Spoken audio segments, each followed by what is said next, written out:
Well, what is Taliban doing in New Delhi? A short answer is a lot. Just last week, at the beginning of this month, their Minister of State rank official of the Interior Ministry, or the Home Ministry as it is called here, someone who's in charge of very key security measures, Mullah Muhammad Ibrahim Sadr, was here.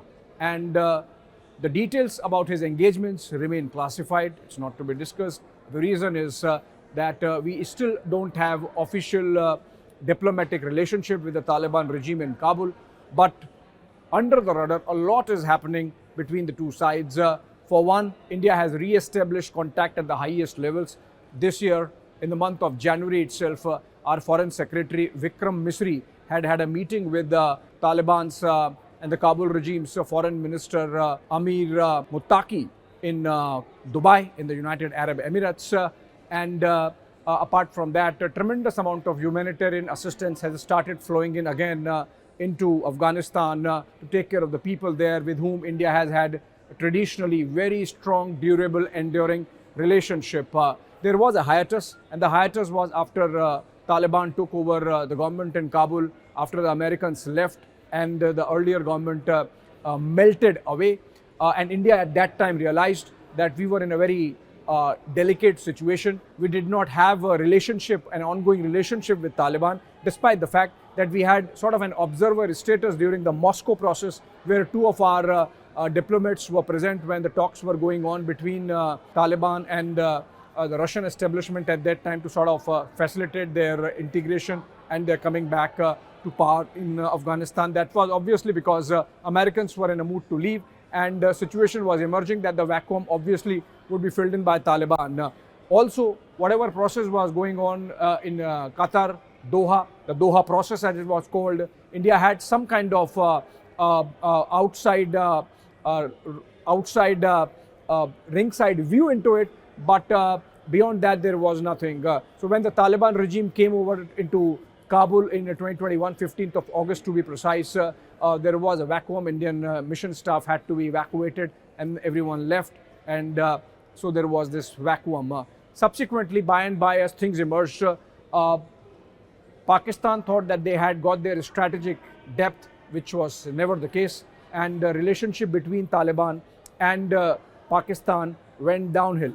In that backdrop, India started its back channel with Kabul, and a situation has emerged where now it can be said that irrespective of whether we have an official diplomatic relationship with them, with the respective ambassadors or high commissioners there, engagement is happening at all levels, and Taliban government is very happy at the manner in which India has restarted its humanitarian assistance, particularly on food, sending in wheat, rice, etc. And then, of course, medicines and other supplies which help the Taliban government to tide over the perpetual state of economic stagnation that Afghanistan obviously suffers.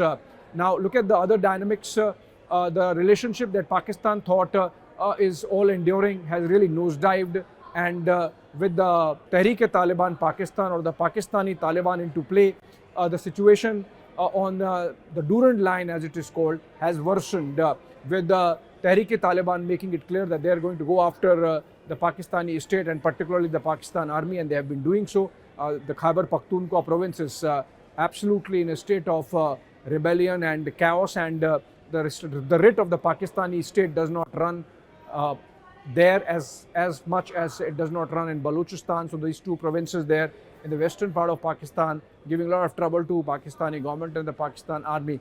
In that backdrop, India establishing these channels of communication and having this level of engagement with Taliban really puts paid to any fantasies that Pakistan would have had about strategic depth that they thought that they would have if there was a friendly government in Kabul, which obviously it is not. In fact, we saw recently that Kabul strongly condemned the Pahalgam terror attack, and earlier also they have, in all the engagement that have happened between the two sides, made it clear that Afghan soil will not be used in any manner for fomenting trouble in India or for cross-border terrorism, as it had happened earlier. In fact, unfortunately, if you look at it, when Taliban was not in power, the Jaish-e-Mohammed forces had in fact trained in the restive eastern parts of southern Afghanistan to carry out the Pulwama terror attack. Those are the intelligence reports. And now, when Taliban is in power in Kabul, all those